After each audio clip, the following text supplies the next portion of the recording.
A është haram me marrë ndihma nga kisha këta që jetojnë në Itali?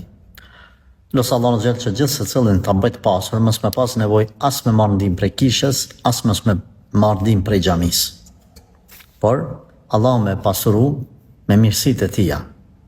E sa i përket pastaj, në kishë, në xhami, që shme marrë tek me marrë, unë nuk i di kushtet, kërkesat, obligimet që ja kushtëzën për shembull kisha.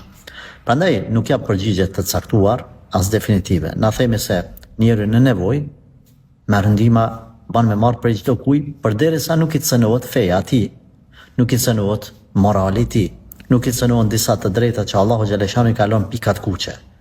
Por për detajet e kësaj pyetje unë thash, lutë Allahun që më u bën pa nevojshëm ti bashkë me mua, mos më marr ndihmë prej askujt. As prej xhamis, as prej kishës, as prej axhës, as prej vllaut.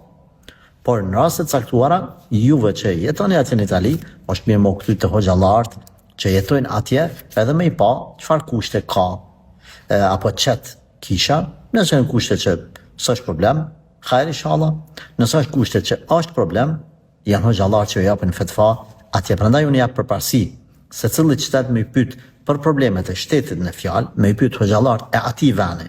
Në Gjermani, hoxhallarë që janë në Gjermani, a ban me hongër mish ose të therurat, kafshë të thirura nga Gjermant ose Zvicrant, pyetni hoxhallarë që jetojnë atje.